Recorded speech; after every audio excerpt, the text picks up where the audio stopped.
In 2009, during the recession, I called Jason Yessing, our then CEO. I said, Jason, I think it's time that we really launch a commercial division. We've got resi-mercial agents, but we don't have a real commercial division. What do you think? He goes, Tom, who do you got? I said, well, I think I might have somebody who might be interested. He goes, why don't you call Glenn? So I workplace chat Glenn, and Glenn goes, tell me more about this guy. I sent over his LinkedIn, and Glenn goes, set up a meeting. I wasn't going to set up any meeting. eXp shareholders was coming up, and I said, Jim, would you do me a massive favor? We're about to launch eXp commercial, and we need to pick your brain. That if money wasn't an issue, time was not an issue, resources is not an issue, would you come and consult for us to tell us how to open up and launch a commercial division? And Jim goes, I got you, man. All right? And the rest is history. James Huang, come on up, baby. That's how I tricked him into eXp.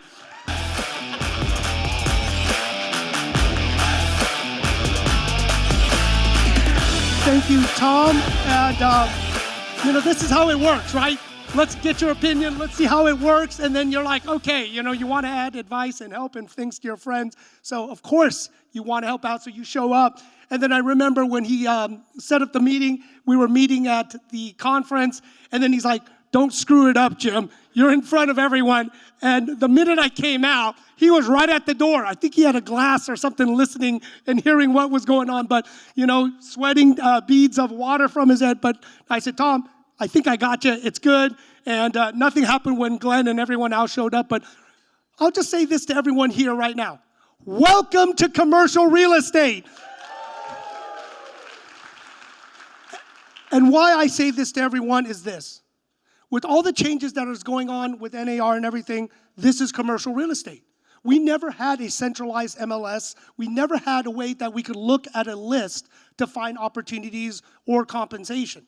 We also had to fight on the buy side for our compensation. So there was no just easy opportunity. Here it is. Everything we had to fight for. So that's why commercial real estate is very difficult. So that's why I want to learn, just show of hands, how many people do any commercial real estate? Okay? This is statistically like what NAR says. 1/3. 30 to 35% do one commercial real estate deal. So there's a huge opportunity for everyone else to learn commercial real estate, to attract and plug in. So everyone has opportunities right now. So I want to share kind of the journey that I went. So it was a great opportunity, and I just want to thank everyone, Dave, all the leadership, everyone else, because you brought me in, you cared about me, you mentored me, you shared, because eXp is a family. I don't think everyone understands when everyone talks about it, they're like, oh no. We keep saying it's like nothing you ever, and they think we're a cult or something crazy, right? No, we're not. We just are very passionate. We care about what we're doing and who we're working with. So that's what's really exciting about this company. But I want to share you with the journey of why eXp. So a little bit about my background. I've been in commercial real estate almost 30 years, as Tom said, was trying to go into medicine. Instead, I went to be a Wall Street banker, so I met a lot of my friends in New York. But what my transition was, when I came back to the West Coast to do portfolio management, I started looking at real estate, and I said, okay, this seems interesting. Lots of opportunities. It was a W-2. Then I said, you know what, to my partners that did the largest tenant in common, about $2.7 billion under management, I said, you know what, this is great. I want to learn to start my own business, to do my own business, to learn how to grow on my own. So I said, look, since we're buying from Marcus, do you mind introducing me to M&M so I can join the company and learn how to do this business? Went over to Marcus, loved it. Loved cold calling, door knocking. I know people don't like that, but that's how we get our own lead gen in commercial real estate.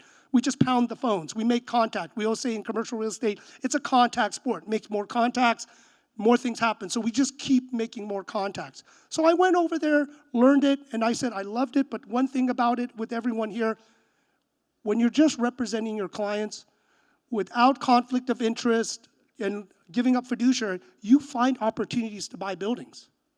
So I actually started buying a bunch of buildings to one point where people told me, You're a principal now. You're not a broker. Get the hell out of the brokerage firm because you're not making money for them. You're a principal now. You're just building your own properties, cash flowing your own buildings. So I said, you know what? I'm out of here now. And then I started BRC Advisors because I was like, okay, this is great. And this is what we're learning about culture. We want to work with the people we want to work with. That's important. So I said to my buddies at M&M and outside, I said, why don't you kind of join me starting a new firm? You know, I make 100 with you, I make a quarter with you, I make this with you. Let's just do it together instead of giving 50-50 away or 60-40, right? We were just making money with each other. So I said, okay, let's just keep growing. But while we built BRC, as how many people have been around since the 2007, 2009? Okay, not many. I was already retired by that cycle, and then I had to learn to reinvent because in 2009, the financial crisis, very similar to now. So I would say talk to a lot of the old school people, people with the experience and knowledge, how to get through this is very important because we're seeing this, feeling this right now. So from there, got through it. I said, I need a new dance partner. That's when I said, okay, I want to start a franchise firm. So when we were talking about franchise firms, your assets are your agents. With your office space and all the tools and all your responsibilities, that's a liability. Right, Vincent? You're stuck with it. You got to keep butts in seats. You got to keep recruiting. So any broker owners that say they don't recruit, BS. They don't just come. You're keeping butts in seats. You're always attracting. So I learned the franchise model. But through the process, I stayed open-minded. Tom, I was on his list. I know, right? Build the list. But the one thing is I was open-minded to learn, showing up with Scott and Tracy, right? Thank you, because I was trying to reverse engineer, learning all the time from everyone else of what to do. So I showed up. I said, okay, this is interesting. Until he just follow up, the FU, right? You always say that. It worked, right? Eventually I said, you know what? Okay, this does make sense with the right time. This is when, with Rand, we were saying this is a new, unique model that we need to look at. And this is the why, because I saw the way from running my own company, from being at the top firms, from building franchises, from training, to say, this is the future. And I do believe with eXp, we're in the Goldilocks zone right now, right? Sometimes you're too early, you're too late, we're in the right place. And we know there's copycat startup, but I would just say this, because a lot of people are eXp, take care of our home, take care of our family. This is important right now, because this is the foundation of all our wealth, multi-generational wealth building and everything else. I cannot say, try to give a little, try to help a little, right? That's what keeps the foundation strong. So from there, obviously, I came over, served my time. So I just want to thank everyone for making eXp Commercial the fastest growing commercial real estate. I'm still here, regardless of that, because it is the right model. I had a chance to go somewhere else. Everyone knows that. But I said, this is the right model. This is the right foundation. This is where I need to be. And these are some of the takeaways that I want to share to help everyone. And it was great coming almost at the end, because a lot of this stuff you already have gone through. But when you keep hearing it over and over and over, I hope people get that little bit of takeaway to say, maybe there's something to this. And all you need to do is get one. And I'll tell you this. Congratulate yourself by being here. That's part of the battle, showing up. When I was in New York, I met with friends from my college days, my mentoring in Wall Street, and different, but showing up, meeting them, scheduling time. I challenge everyone to make one solid relationship, but at least 5 connections with new people you've never met. And then follow up, staying consistent. But this is what I've learned. Have the right mindset. Your life could be happy anytime you want. You can. You just have to free your mind and allow yourself to be free. It's up to you, right? We were talking about mindset. The other thing is this, you got to put yourself on a calendar. I run my life by calendar. If I do not see you scheduled, you don't exist. Sorry, you can't just call me last minute. Sometime I'll take you, I would say, between my coffee or pee breaks, right? I'll call you back, right? Because it's back to back to back on Zoom. But you need to put it on your calendar. Are you working out? Are you taking time off? Are you picking up your kids? Just put it on your calendar, because that's accountability, right? You see it. You manage your time that way. Easy. The next is building your tribe, building your team. 1 person, 2 people, 5 people, masterminds, eXp, Build your team. Build an authentic, true team, though. Build a team that wants to support you, not hearing something bad and gossiping and telling people. That's no good. We don't need that. The real tribe, the real team, the real group that wants to support you and congratulates you for your success, but helps you when things are bad and keeps it to yourself. Very important. Build your brand. Not everyone's going to make it. We've seen it through the many recessions where I started at M&M. 5 people make it out of the 100 the first year. After that, half of the people make it the following years because it is very tough, and that's why there's so few commercial real estate agents. So build your brand, because the good thing about social media and everything, we all know the bad stuff too, it allows you to open up and connect, to build and move your business, whatever it may be, because you're building authenticity, you're building your track record, you're building a lot that people get to know you faster than a resume, so you can, it's portable.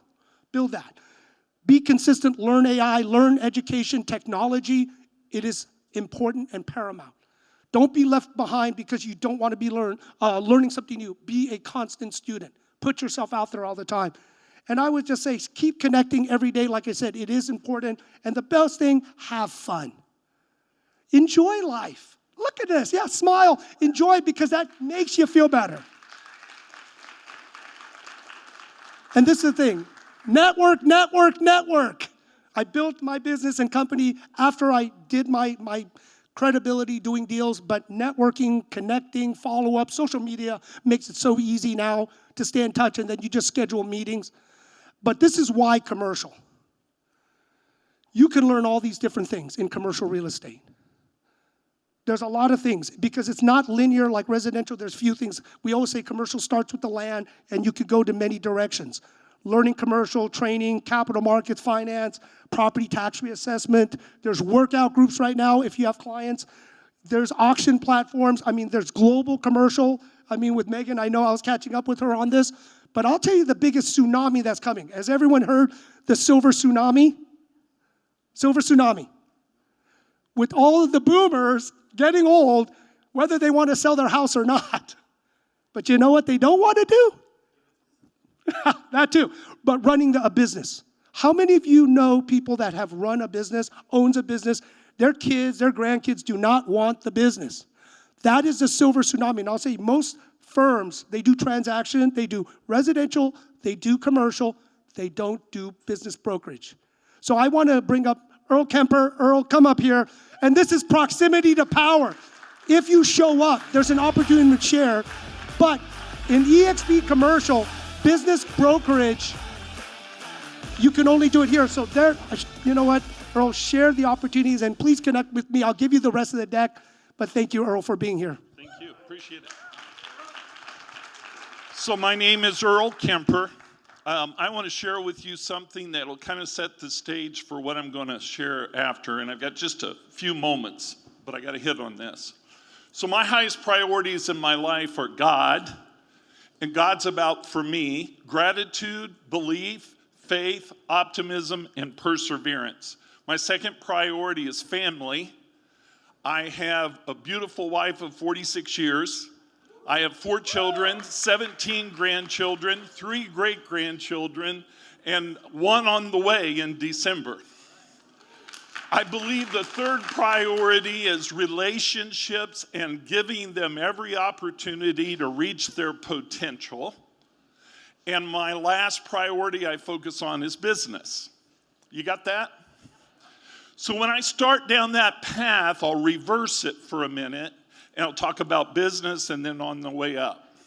So from a standpoint of business, I looked at this opportunity of eXp in, remember this date, June 16th of 2022. Remember this date. You'll see why in a few minutes. So I had the opportunity to learn about eXp, and that man that just introduced to me, I've been talking to him every week from that day forward. Every week. Now, does he make money off of me every week or any other time? No. He just put his time into me. Relationships and helping people reach potential. That's why I'm with eXp. eXp is about helping people grow, helping people to make more money. So we put in position, and my partner over here, Nick Gugliuzza, is a fantastic guy. He's got 42 years of experience in business brokerage. But he and I have made available to everyone a 20% referral fee to anything they would refer us to with business owners. We do business coaching, business brokerage. Give you one quick story. Working with a dentist, a CPA introduced me to that dentist. It was a 15-minute introduction. I worked with that dentist for 7.5 years. He bought 5 additional practices, 5 offices, and sold his business. I made $4.1 million from that relationship. I paid the CPA $810,000 because I believe that people connect you to opportunity. How many of you believe other people connect you to opportunity? So what if you could turn every challenge you face into an opportunity? Because in this world today in real estate, is there a lot of challenges? How many say there's challenges? Say yeah? Yeah. What if you could turn every challenge into an opportunity? In other words, if you're working with us and we're able to bridge your income, you can turn your challenges into opportunity. Because you may not be able to sell the real estate you could. Businesses are selling. There'll be about 67% of the wealth will transfer in the next 7 years. Imagine that. How many businesses are there out there that need someone to help them make the right decision as to when to sell? Number one, you grow your business before you're able to sell it because you may not get enough for it. Does that make sense? So we coach that business. We evaluate that business. We may turn that business into a franchise. We have about 18 different business services. If we are referred by you, we give you 20% on all revenue that we generate for the life of a client. That's why that guy made $810,000. But I'm talking about turning challenges into opportunities because I've really had to deal with a lot in the last 5 years. I had a son-in-law commit suicide, and I had to turn that challenge into an opportunity because I sat down with my grandson and my granddaughter, and I had to tell him he hurt himself and he died. I turned the challenge into an opportunity because Papa also became Daddy. About 2 years later, my sister died of a brain tumor, and my two best friends, we were a trio. One of them died of COVID, and the other, on the Thursday that he died, was killed by a drunk driver.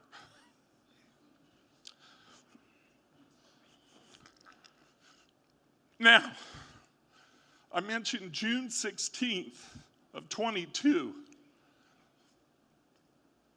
On June 16th of 21, I got a call from a doctor.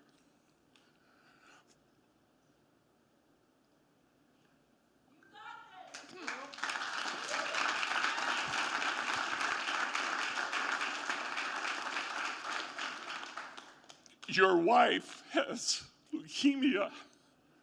She has 3 to 7 years to live. So we're turning that challenge into an opportunity because I say, damn it, that's not true.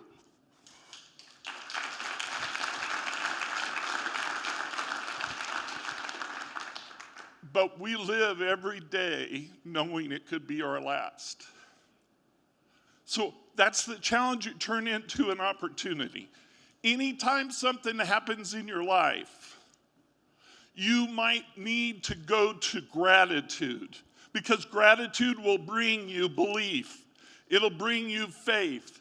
It'll bring you optimism. It'll bring you perseverance through anything. And the little things in life is when business isn't going well. The bigger things in life is when relationships die. The bigger things in life is when your family isn't as connected as it should be. But God in my life enables me to move towards gratitude, not lack of gratitude. How do you know when you're in lack of gratitude? You head towards doubt. You head towards fear. You head towards pessimism. You want to quit. You're procrastinating. You're freezing. You're not doing much with your life. I urge all of you, I had only 10 minutes, so it was my goal to share with you as if this might be my last statement to somebody. Turn your challenges into opportunities in your business, in your relationships, in your family, and with your God. Thank you.